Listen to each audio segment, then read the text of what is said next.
Peri engineering, arts and science, pharmacy, nursing மற்றும் physiotherapy கல்லூரிகள் சென்னை இந்தியாவில் சிறந்த உள்கட்டமைப்பு கொண்ட கல்லூரிகளில் ஒன்று. 100% வேலை வாய்ப்பினை உறுதி செய்யும் சாதனை. ஆயிரக்கணக்கான பிற கல்லூரி மாணவர்களுக்கும் வேலை தந்த பெருமை. பெரி, எங்கள் கண்களில் உங்கள் கனவுகள். 7 தலைமுறைகள் பாரம்பரியமிக்க ஒரே சித்த மருத்துவ ஸ்தாபனம் சேலம் சிவராஜ் சித்த வைத்தியசாலை. ஆண்கள் குறைபாடு மற்றும் குழந்தையின்மைக்கு பக்க விளைவு இல்லாத சிறந்த முறையில் சிகிச்சை செய்து வருகின்றோம். தொடர்புக்கு 9842722500. இந்நிலையில் நம்மோடு நமது ஆசிரியர் அவர்கள் நேரலையில் இணைந்திருக்கிறார். வணக்கம் சார். வணக்கம். இந்த அட்டாக் அப்படின்றது நள்ளிரவு 1 மணி கிட்ட ஆரம்பிச்சு 2 மணி வரைக்கும் வேரியஸ் இடத்துல நடந்திருக்கு. 25 நிமிஷம் கிட்ட இந்த அட்டாக் நடந்திருக்கு. 21 டார்கெட் 9 லொகேஷன்ஸ்ல நடந்திருக்கு. POK மட்டும் இல்ல, பாகிஸ்தான் மெயின்லேண்ட்லயும் நடந்திருக்கு. இதை பத்தி டீட்டெயிலா நம்ம காலையிலே நிறைய பேசணும். என்னென்ன மிசைல்ஸ் யூஸ் பண்ணாங்கன்றது வரைக்கும் பேசணும். இது ஒரு ஃபுல் ஸ்டாப் ஆயிரும். அதுக்கப்புறம் பிரதமர் அவருடைய சிசிஎஸ் மீட்டிங், கேபினெட் மீட்டிங், ஏகப்பட்ட விஷயங்கள்லாம் பேசணும் சார். பட் ஆனா இப்போ பாகிஸ்தான் எஸ்கலேட் பண்ணுவாங்களோன்ற கேள்வி வந்திருக்கு. அவர் 3:30 மணிக்கு அவங்களோட நாட்டு பிரதமர் ஷேபாஸ் ஷெரீப் பேசும்போது, நாட்டு பாதுகாப்பு படைகளுக்கு சுதந்திரம் கொடுத்திருக்கிறோம், அவர்களுக்கு எல்லாம் பண்ண அனுமதி கொடுத்திருக்கோம், இந்தியால சூஸ் பண்ணிருக்கு, பதிலடி விரைவில் அப்படின்னு சொல்றாங்க. சரி, நம்ம ஒரு படுத்து கிடந்த ஒரு பாம்பை இடறி இருக்கோம் அப்படிங்கிறது தான் உண்மை. நம்ம அவர்கள் நம் மீது தாக்குதல் நடத்தினார்கள். அது ரொம்ப கோழைத்தனமான ஒரு பயங்கரவாத தாக்குதல். நாம அதை ஒரு கன்வென்ஷன் மூவ் மூலமா நம்ம அவர்களுடைய ஒரே ஒரு மிஷன்ல 9 இடங்கள்ல 25 நிமிஷம் நம்ம தாக்குதல் நடத்திருக்கோம். 21 இடங்கள்ல, அதே இடங்கள்ல 21 அட்டாக் நம்ம பண்ணிருக்கோம் 9 பகுதிகள்ல. ஸோ இது அவங்களுக்கு ஒரு பெரிய ஒரு இழப்பை ஏற்படுத்தியிருக்கு. நம்ம கண்கூடா பார்க்குறோம். நிறைய மரணங்கள், நிறைய கடுமையான பொருள் சேதம், உயிர் சேதம். அவங்க பயங்கரவாத தலைமையகத்துடைய குடும்பங்கள் இவங்கெல்லாம் பாதிக்கப்பட்டிருக்கிறாங்க. கடுமையான உயிரிழப்பு ஏற்பட்டுங்கிற பார்க்குறோம். எவ்வளவு நம்பர் அப்படிங்கிறதுல பாகிஸ்தான் உண்மையை சொல்லாது. ஏன்னா இப்பயே அவங்க நாங்கள் 5 ராக்கெட்டை வீழ்த்திட்டோம், 7 விமானத்தை வீழ்த்திட்டோம் அப்படின்னு கப்சா அடிச்சு விட்டுட்டு அதுல போலி ட்விட்டர் அக்கௌண்ட்டுகள் மூலமா அவங்க பரப்பிக்கிட்டு இருக்கக்கூடிய நம்ம பார்க்குறோம். ஸோ அவர்கள் உண்மையை சொல்வார்கள் என்றோ ஒப்புக்கொள்வார்கள் என்றோ எதிர்பார்ப்பதற்கு இல்லை. ஆனால் அவர்களுக்கு ஒரு உடம்புல மண்ணு ஒட்டிருச்சு அப்படிங்கிறத நம்ம பார்க்குறோம். அதனால கட்டாயமா அவங்களுக்கு டு சேவ் தேர் ஃபேஸ், அவங்க ஒருத்தவங்களுடைய முகத்தை காப்பாற்றிக் கொள்வதற்காக அவங்க ஒரு முயற்சி எடுப்பாங்க. அது ஒரு பலவீனமான முயற்சியா இருக்கும் அப்படிங்கிறதும், அதனால மேலும் அடி விழுவும் அப்படிங்கிறது தெரியும். ஆனாலும் அவர்கள் செய்தாக வேண்டிய கட்டாயத்துல இருப்பாங்க. இல்லை அப்படின்னா பயங்கரவாதிகள் விட மாட்டாங்க. அவங்க என்ன, அவர்கள் வளர்த்து விட்ட பயங்கரவாதம் அவர்களே பலி கொடுமைங்கிறது உலகம் முழுக்க உணர்ந்த உண்மை. நம்ம இந்திரா காந்தி அவர்களுடைய நிலைமையா இருக்கட்டும், அமெரிக்காவுடைய நிலைமையா இருக்கட்டும், தலிபான்களுடைய விஷயமா இருக்கட்டும், இப்படி எல்லா இடங்களையும் நம்ம பார்த்தோம்னா எங்கெங்கெல்லாம் பயங்கரவாதம் ஆதரிக்கப்பட்டதோ அங்கெங்கெல்லாம் ஒரு பெரும் பிரச்சனை வந்திருக்குங்கிறத நம்ம கண்கூடா பார்த்துருக்கிறோம். அது அவர்களையே பாயும் அப்படிங்கிறத பார்க்கிறோம். அது ரத்தம் சுவைத்த விஷயம் ஒரு நாளும் அது நிலைத்து நிற்காது. அது அது மீண்டும் மீண்டும் இன்னும் அதிகமாக கேட்டுக்கொண்டே இருக்கும் அப்படிங்கிற நம்ம கண்கூடா பார்க்கிறோம். அப்படித்தான் பாகிஸ்தான் இந்த பக்கம் ராணுவம், அந்த பக்கம் பயங்கரவாதிகள் அப்படின்னு நடுவுல அரசியல் தலைவர்கள்ங்கிறது ஒரு சாண்ட்விச் போல ஆகி அவர்கள் பயங்கரவாதிகளுக்கும் ராணுவத்துக்கும் இடையில அவர்களால் எதுவுமே செய்ய முடியாம 2 தரப்புடைய நெக்ஸஸையும் புரிந்து கொண்டு, உணர்ந்து கொண்டு அதுல அவங்க சட்னி ஆகி வேற வழியே இல்லாம அந்த அவருடைய டிமாண்டுக்கு ஆடக்கூடிய, அவர்களுடைய ஆட்டத்துக்குலாம் ஆடக்கூடிய நிலைமையில தான் பாகிஸ்தான் அரசியல் தலைமை இருக்கு அப்படிங்கிறத பார்க்கிறோம். அதனால அவங்களுக்கு இன்னொரு பதிலடி அப்படிங்கிற பேர்ல ஒரு தாக்குதல் நடத்த வேண்டிய கட்டாயத்துல இருக்கிறாங்க. இதற்கு முன்னாடி பயங்கரவாதிகளை மறைமுகமா ஏவி விட்டாங்க. இப்ப ராணுவத்தை நேரடியா ஏவ வேண்டிய நிலைமை. ஆனா அவங்களுக்கு தெரியும், நேற்று ராத்திரி ஒரு 25 நிமிஷம் 1:15 இருந்து 1:45 வரைக்குமான கிளையில ஒரு கடுமையான ஒரு தாக்குதல் நடந்தது. 21 அட்டாக் இருந்தது. ஒரு 25 நிமிஷத்துக்குள்ள ஒரு 9 இடங்கள்ல ஸ்பாட் பண்ணி ஜெய்ஷ் இ முகமது, ஹிஸ்புல் முஜாஹிதீன், லஷ்கர் தைபா அப்படின்னு எல்லா இடங்களுடைய தலைமையங்களையும் குறிவச்சு அடிச்சாங்க. அதை ஒண்ணுமே பண்ண முடியல, வேடிக்கை தான் பார்க்க முடிஞ்சது அப்படிங்கிறத பார்த்தாங்க. அவங்களுக்கு ரிட்டாலியேஷனுக்கோ அவங்களுக்கு தடுப்புக்கோ எந்த விதமான ஒரு வாய்ப்புகளும் இல்லை அப்படிங்கிறது முழுமையா நம்முடைய இலக்கை அடைஞ்சோம். நம்முடைய பாதுகாப்புத்துறை அமைச்சர் ராஜ்நாத் சிங் அவர்களும் பாரத பிரதமர் நரேந்திர மோடி அவர்களும் குறிப்பிட்டது போல இந்த ஆபரேஷன் சிந்தூர் அப்படிங்கிறது ஒரு 100% வெற்றியை பெற்றதாக மாறி இருக்கு. அது எந்த குழப்பம் இல்லாமல் என்ன நோக்கத்துக்காக அது துவக்கப்பட்டதோ அந்த நோக்கத்தை எட்டி இருக்குன்னு பாக்குறோம். அதனால பாகிஸ்தான் ஒரு தாக்குதலை நடத்தலாம் அப்படிங்கிறது எதிர்பார்க்க வேண்டிய விஷயம் தான். அது இந்த ராத்திரி மட்டும் குறுகியதில்லை, இனிமேல் வரக்கூடிய ராத்திரிகள் எல்லாமே பாகிஸ்தானை ஒரு கட்டத்தில் முடக்கும் வரை, அவர்கள் கைகால் செயல்பட முடியாமல் முடக்கும் வரை, அவர்களுக்கு வேண்டாம் இந்த பயங்கரவாத எண்ணம் அப்படின்னு அவங்களுக்கு ஒரு பாடம் அழியா ஒரு வடுவாக கற்பிக்கப்படுகிற வரை அவர்கள் என்னைக்கு நாள் எதனாலும் எடுத்தோமோ அதனால வந்து ஒரு நாள் இல்லாம 2 நாள் இல்லாம 10 நாள் கழிச்சு 15 நாள் கழிச்சு கூட வரலாம். அவர்களுக்கு 8 டார்கெட்டை வச்சிருப்பாங்கன்னு மட்டுமே கற்பனை பண்ண முடியாது. எந்த டார்கெட்னாலும் வைக்கலாம். அவங்களுக்கு வந்து ஏதாவது ஒரு ஸ்ட்ரைக் ரேட் நம்ம எப்பவுமே பார்த்திருப்போம். பயங்கரவாதிகளுக்கும் பாதுகாப்பு படைகளுக்குமான ஒரு அடிப்படை வித்தியாசம். பயங்கரவாத இயக்கங்கள் வந்து 99 ஸ்ட்ரைக் வந்து ஃபெயிலியர் ஆகி ஒரே ஒரு ஸ்ட்ரைக் கூட சக்சஸ்ஃபுல்லா ஆயிட்டா அவங்களுக்கு வந்து ஒரு பெரிய பெருமையும் பேரும் கிடைச்சிடும். ஆனா பாதுகாப்பு படைகளுக்கு வந்து 100க்கு 100 அதனுடைய பாதுகாப்புல வந்து அதை வந்து சக்சஸ் பண்ணி ஆகணும். ஒண்ணு கூட நடக்கக்கூடாது. அதனால பாகிஸ்தான் வந்து இந்திய நிலைகள்ல வந்து 8 நிலைகள் மட்டும் இல்லாம எதிர ஏகப்பட்ட நிலைகள் பார்க்கலாம். ஏதாவது ஒன்னே ஒண்ணு சக்சஸ் ஆகி வந்து இங்க இருக்கக்கூடிய ராணுவ முகாம்களுக்கோ அல்லது வந்து காமன் மேனுக்கோ ஏதோ ஒரு பாதிப்பு ஏற்படும்னால் அதுவே அவர்களுக்கு ஒரு பெரிய வெற்றி கொண்டாட்டமா அவங்க அதை காட்டுவாங்க. அதையுடைய முன்னெச்சரிக்கையாக உணர்ந்துதான் இந்தியா நம்முடைய நட்பு நாடுகளிடம் குறிப்பாக ரஷ்யால இருந்து, அமெரிக்கால இருந்து, இஸ்ரேல்ல இருந்து, சவுதி அரேபியால இருந்து, ஐக்கிய அரபு அமீரகத்துல இருந்து, ஜப்பான்ல இருந்து பல நாடுகள்கிட்ட வந்து சொல்லியிருக்காங்க, ஒருவேளை பாகிஸ்தான் எங்களுடைய இந்திய எல்லைக்குள்ள இருக்கக்கூடிய ராணுவ முகாம்களிலேயோ அல்லது பொதுமக்களுடைய இடங்களிலேயோ ஏதேனும் தாக்குதல் நடத்தினால் நாங்கள் பதிலுக்கு அவர்களுடைய ராணுவ முகாம்களில் கட்டாயமான தாக்குதல் நடத்தவும் சொல்லியிருக்காங்க. ஸோ நாம இன்னைக்கு நடந்த தாக்குதல்ல, நேற்று நள்ளிரவு நடந்த தாக்குதல்ல பொதுமக்களுக்கும் எந்த இழப்பும் இல்லாம பார்த்துக்கிட்டோம், ராணுவ முகாம்கள் மீது எந்த தாக்குதல் இல்லாம பார்த்துக்கிட்டோம். ஆனால் ஒருவேளை பாகிஸ்தான் இந்திய நிலைகளின் மீதோ அல்லது இந்திய பொதுமக்களுக்கோ ஏதேனும் பாதிப்பு ஏற்படுத்தினால் நாங்கள் அவர்களுடைய ராணுவ நிலைகளின் மீது தாக்குதல் நடத்துவோம். ஸோ இந்த தாக்குதல் நம்முடைய ராணுவ பெண் வீராங்கனைகள் என்று அறிவித்தது போல இது வந்து ஒரு செல்ஃப் ரெஸ்ட்ரைன்டு, ஒரு முழுக்க ரெஸ்பான்சிபிள் ரியாக்ஷனாக நம்ம இருந்தது. நமக்குள்ள ஒரு முழு கட்டுப்பாடு வைத்துக் கொண்டு எந்த விதமான உணர்ச்சி வசப்படாமல் நம்ம வந்து பயங்கரவாத முகாம்களை மட்டுமே அளித்தோம். ஆனால் நாளைக்கு பாகிஸ்தான் ஒருவேளை இந்திய முகாம்கள், ராணுவ பாதுகாப்பு மையங்கள் அல்லது பொதுமக்களுடைய வாழுமிடங்கள், கூடுமிடங்கள்ல வந்து ஒரு தாக்குதல் நடத்தினால் நாங்கள் பதிலடியாக ராணுவ முகாம்கள் மீதே, பாகிஸ்தானுடைய ராணுவ தளங்கள் மீதே நாங்கள் நேரடியாக தாக்குதல் நடத்துவோம் என்று இப்போதே சொல்லி வைத்தாகிவிட்டது. ஏற்கனவே வந்து நம்ம பார்த்திருப்போம், பிரீஃபிங் டீப்ரீஃபிங் என்ற அடிப்படையில் தாக்குதலுக்கு முன்னாலும் தாக்குதலுக்கு பிறகுமாக நம்ம நிறைய விளக்கங்கள் கொடுத்திருக்கோம். அப்பயே நம்ம வந்து ரொம்ப செல்ஃப் ரெஸ்ட்ரெயின்டா தான் இருந்தோம் சொல்லியிருக்கோம். இப்ப நம்ம வந்து முன்னெச்சரிக்கையாக ஏற்கனவே இந்தியா வந்து உலக நாடுகள், நம்மளோட நட்பு பாராட்டக்கூடிய நாடுகளுக்கு வந்து நாளைக்கு ஒருவேளை இந்தியா பாகிஸ்தானுடைய ராணுவ முகாம்கள் தாக்குதல் நடத்தினால் அதற்கு நாங்கள் பொறுப்பல்ல. பாகிஸ்தான் நம்ம மீது தாக்குதல் நடத்தினால் அதற்கான ரிட்டாலியேஷனாக, அதற்கான பதில் நடவடிக்கையாகத்தான் நாங்கள் இருப்போம் சொல்லியிருக்கோம். தவிர நாங்கள் இனிஷியேட் பண்ண போவதில்லைன்னு சொல்லியிருக்காங்க. அவர்கள் இந்தியாவுடைய சாமானிய பொதுமக்கள் 25 பேரை வந்து பலி கொண்டிருக்கிறார்கள். நேபாளுடைய ஒரு உயிர் சேர்த்து மொத்தமாக 26 உயிர்கள் ஏப்ரல் 22ஆம் தேதி அங்க வந்து ஜம்மு காஷ்மீர் மாநிலத்தில் பஹல்காம்ல பறிக்கப்பட்டது. அதற்கான பதில் நடவடிக்கையாக குறைந்தபட்சம் 100க்கு மேற்பட்ட பயங்கரவாதிகள் வந்து கொல்லப்பட்டிருக்கிறார்கள். அதனால வந்து தானிக்கு தீனி சரி போயிந்து அப்படிங்கிற மாதிரி வந்து அவர்களுடைய உப்பு தின்றவன் தண்ணி குடிச்சே ஆகணும் அப்படிங்கிற மாதிரி அவர்கள் செய்த செயலுக்கான எதிர்வினை வந்து இந்தியா ஆற்றிருக்கு. ஸோ இதோட முடிந்தது அப்படிங்கிறது நம்முடைய கணக்கு. ஆனா அப்படி நம்ம வந்து முடிஞ்சு போச்சு, இனிமே நமக்கு வந்து ஒன்றும் கவலை இல்லை அப்படின்னு தூங்க போக முடியாது. ஏன்னா எதிரில் இருப்பவர்கள் வந்து ஒரு கட்டமைக்கப்பட்ட ஒரு நாடல்ல. அவர்கள் வந்து இந்திய எதிர்ப்புலேயே ஊறி உடம்பெல்லாம் இந்திய எதிர்ப்பு மட்டுமே இருக்கக்கூடிய ஒரு நாடு. அதனால வந்து இந்திய எதிர்ப்பை தவிர அவர்களுக்கு வேற எந்த சிந்தனையுமே கிடையாது. அந்த நாட்டுடைய பொருளாதார வளர்ச்சியா, கல்வி அறிவா, வேகமா, இன்டெலிஜென்ஸா, எது பத்தியுமே கிடையாது. அவர் முழுக்க வந்து இந்தியாவை வச்சு பூச்சாண்டி காட்டி காஷ்மீர் பகுதிக்கு நாங்க சப்போர்ட் பண்றோங்கிற மாதிரி வச்சுட்டு ஃபிதாயின்கள், ஜிகாத்துகள் அப்படி இப்படின்னு சொல்லி அங்க இருக்கக்கூடிய அப்பாவி இளைஞர்களை வளர்ச்சி பாதைக்கு திருப்பாமல் அவர்கள் முழுக்க பயங்கரவாதிகளா மாற்றி மூளைச்சலவை செய்து அனுப்பி வைக்கிறது தான் அவங்க பிஓகேலையும் இன்னைக்கு வந்து தாக்குதல் நடந்தக்கூடிய 9 இடங்களையும் அவர் செய்து கொண்ட வேலையா இருந்தது. அதனால நாம ஒரு செல்ஃப் ரெஸ்ட்ரெயினோட நம்ம வந்து இந்த தாக்குதலை முடிவு கொண்டு வந்திருக்கோம். பட் அதே மாதிரி பாகிஸ்தானும் இருக்கும் நம்ம எதிர்பார்க்க முடியாது. பாகிஸ்தான் வந்து ஒரு தாக்குதலை தொடரலாம். அது அவர்களுடைய கணக்குல ஒரு பதில் நடவடிக்கை அப்படிங்கிற ஒரு பேர்ல இருக்கலாம். அதனால நாம வந்து எந்நேரம் தயாரா இருக்கணும். நம்முடைய ஆன்டி மிசைல்ஸ் சிஸ்டம் வந்து ரொம்ப ஸ்ட்ராங்கானது அப்படிங்கிறது நமக்கு ராணுவ நிபுணர்கள் தரக்கூடிய தகவலா இருக்குது. நம்மளால வந்து பாகிஸ்தான் ராணுவம் ஒருவேளை இந்திய எல்லைக்குள் அவர்களுடைய ஏவுகணைகளை ஏவினால் அதை இங்கு நம்முடைய நிலைகளை தாக்குவதற்கு முன்னாலேயே அதை முறியடிப்பதற்கான திறன் இந்தியாவிடம் இருக்கிறது. அது வந்து ஒரு முறைக்கு பல முறை பரிசோதித்து பார்க்கப்பட்ட நிலைகள். அதனால வந்து நாம கான்பிடண்டா இருக்கலாம். பட் வந்து தாக்குதல் பாகிஸ்தான் மூலமா நடக்காது அப்படின்னு நம்ம வந்து அமைதியா இருந்துட முடியாது. கட்டாயமா பாகிஸ்தான் சைட்ல இருந்து தாக்குதல் வர்றதற்கான வாய்ப்புகள் அதிகம் வரும். Yes sir. இப்போ நமக்கு கிடைக்கக்கூடிய தகவல் படி பார்த்தோம் அப்படின்னா, நாளைக்கு 11 மணிக்கு அனைத்து கட்சி கூட்டம் நடைபெறுகிறது.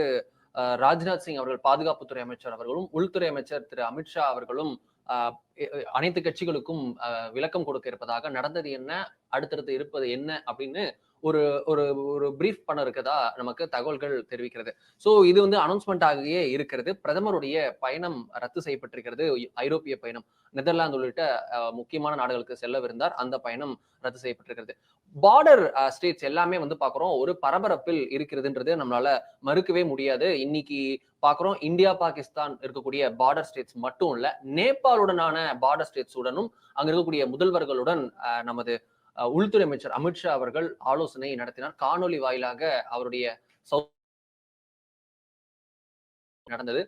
இந்த ஆலோசனையை பாக்குறோம் குஜராத், ராஜஸ்தான், பஞ்சாப், ஜம்மு காஷ்மீர், ஹிமாச்சல், உத்தராகண்ட்ல இருந்து உங்களுக்கு உத்தரப்பிரதேஷ், பீகார், ஜார்க்கண்ட் வரைக்கும் உங்களுக்கு நேபாள் அண்ட் பாகிஸ்தானுடன் பார்டர் ஷேர் பண்ணக்கூடிய நார்த் அண்ட் ஈஸ்ட் இருக்கக்கூடிய பார்டர் ஸ்டேட்ஸ் எல்லாத்துடைய சிஎமும் ஆலோசனையில் பங்கேற்றனர். குறிப்பாக பார்த்தோம் அப்படின்னா பாகிஸ்தான் வந்து வேற ஏதாவது ஒரு அட்வென்ச்சர்ல இறங்குறாங்க அப்படின்னா நமது லா அண்ட் ஆர்டரை எப்படி பார்க்கணும், சிவிக் இஷ்யூஸ் எப்படி பண்ணணும் அப்படின்றதுக்கு முக்கியமான இன்ஸ்ட்ரக்ஷன்ஸ் நடந்திருக்குது. நாடு முழுக்க அதே போல இன்னைக்கு சிவில் டிஃபென்ஸ் ட்ரில்ஸும் நடந்ததை நம்ம பாக்குறோம். நமது கல்பாக்கத்துல நடந்திருக்கு, ஆவடியில நடந்திருக்கு, மீனம்பாக்கத்துல நடந்ததாக சொல்றாங்க. பட் இது மாதிரி ஏகப்பட்ட இடங்கள்ல நடந்திருக்கு. நாடு முழுக்க பல இடங்கள்ல மும்பை, பூனே, தானே, ஹைதராபாத் அப்படின்னு பல இடங்கள்ல முக்கியமான இன்ஸ்டாலேஷன்ஸ் இடங்கள்ல வந்து கேம்ப்ளோகிங்ல இருந்து ஏகப்பட்ட விஷயங்களை பண்ணி பார்த்ததும். So India is preparing for even worst case அப்படின்றது புரிஞ்சுக்க முடியுது. பாகிஸ்தான் ஏதாவது ஒரு மிஸ்அட்வைஸ் பண்ணா நம்ம அதற்கு தக்க பதிலடி கொடுப்போம் அப்படின்னு சொல்லப்பட்டு வருது. இந்த இதுல பார்க்க வேண்டியது இன்னொரு குரூஷியலானது, ரிசர்வ் படைகளை உஷார் நிலையில் வைத்திருக்கிறது மத்திய உள்துறை. ஒரு முக்கியமான சர்க்குலர் இன்னைக்கு போயிருக்கு. ரிசர்வ் படையில இருக்கக்கூடிய, அதாவது பாராமிலிட்டரி போர்சஸ்ல இருக்கக்கூடிய படைகள் அவங்க எல்லாருக்கும் வந்து லீவ் எல்லாம் கேன்சல் பண்ணிட்டு உடனடியாக படையில் இணைய வேண்டும் என உத்தரவு பறந்திருக்கிறது. சோ உச்சகட்ட உஷார் நிலையில் இருக்கிறது. அதே போல ஒரு முக்கியமான விஷயம் அப்படின்னு பார்த்தோம் அப்படின்னா நம்மளுடைய ஏர் ஸ்பேஸ் ரொம்ப கண்காணிப்பின் கீழ் வந்திருக்கிறது. குறிப்பா சொல்லணும் அப்படின்னா நமது வான் பாதுகாப்பு அப்படின்றது கிட்டத்தட்ட IAF உடைய சர்வைலன்ஸ்ல, டைரக்ட் சர்வைலன்ஸ்ல வந்திருக்கிறது. கடற்பாதுகாப்பு நேவி வந்து எப்பவுமே எடுத்திருக்கும். நம்மளுடைய நேவின்றது ரொம்ப புகழ்பெற்ற நேவி, ரொம்ப என்ரிச்டு ஒரு கேலிபர் இருக்கக்கூடிய நேவி. சோ அது ஆல்ரெடி இருக்கக்கூடிய நிலைமையில வான் பாதுகாப்பு கொண்டு வரப்பட்டிருக்கிறது. பல விமானங்களுக்கு தடை விதிக்கப்பட்டிருக்க நம்ம வந்து முக்கியமான அப்டேட்டும் ஒண்ணு கிடைச்சிருக்கு. அதை பத்தி தான் இப்போ பார்க்க போறோம். என்ன அப்படின்னு பார்த்தோம் அப்படின்னா நம்ம இங்க நம்ம நோட்டாம் அப்படின்றதே நம்ம கேள்விப்பட்டிருப்போம். நோட்டீஸ் டு ஏர்மேன் அப்படின்றது தான். அதை பத்தின அப்டேட் தான் இப்ப லேட்டஸ்டா இந்தியா வந்து ஒரு முக்கியமான நோட்டாம் விட்டுருக்கு. என்ன அப்படின்னு பார்த்தோம் அப்படின்னா நம்ம நேத்து வந்து அட்டாக் நடக்கிறதுக்கு முன்னாடி 7 மற்றும் 8ஆம் தேதிகளில் வந்து குஜராத் மற்றும் ராஜஸ்தான் இடையான இந்த பார்டர்ல வந்து நம்ம வந்து இது பண்ண போறோம் அப்படின்ட்டு ட்ரில்ஸ் பண்ண போறோம் அப்படின்னு சொல்லிட்டு தான் நம்ம வந்து இந்த ஸ்ட்ரைக்கை நடத்தினோம். சோ அப்படி இருக்கு இந்த இடத்துலதான் வந்து ஏர் ட்ரில்ஸ் நாங்க செய்ய போறோம் அப்படின்னு சொல்லிட்டு பண்ணியிருந்தாங்க. அப்படி இருக்க இப்போ வந்து ஒரு புதிய நோட்டாம் வந்து வந்திருக்கு. அதன்படி பார்த்தோம் அப்படின்னா குஜராத்ல ஆரம்பிச்சு பஞ்சாப் வரைக்கும் உங்களுக்கு, அதாவது அமிர்த்சர் வரைக்கும் பார்த்தோம் அப்படின்னா உங்களுக்கு ஃபுல்லா வந்து ஏர் ட்ரில்ஸ் பண்ண போறோம் அப்படின்னு சொல்லிட்டு இந்த இடம் ஃபுல்லா, இந்த ரூட்ஸ் ஃபுல்லா வந்து இந்தியா வந்து நோட்டாம் அறிவித்திருக்கிறது. Notice to airman. இந்த ஃபிளையிங் ரூட்ஸ் இது எல்லாமே ஒரு ஃபிளையிங் ரூட்ஸ். ஸோ இந்த ஃபிளையிங் ரூட்ஸ் எல்லாமே வந்து உங்களுக்கு பேன் செய்யப்பட்டிருக்கு. No usage of airspace இந்த இடத்துல. அதாவது இப்படி கூட ஒரு ஃபிளைட் போக முடியாது, இப்படி ஒரு ஃபிளைட் வர முடியாது, இந்த இடத்துல எதுவுமே ஒரு ஃபிளைட் வந்து கிராஸ் ஆக முடியாது. நம்ம இன்னும் கொஞ்ச நேரம் கழிச்சு நம்ம பார்ப்போம். பல விமானங்கள் வந்து பாகிஸ்தான் இந்தியா மாத்தி ஏர் ஸ்பேஸ் தடை போட்டதன் காரணமாக பல விமானங்கள் பார்த்தோம் இப்படிதான் வந்துட்டு இருந்தது.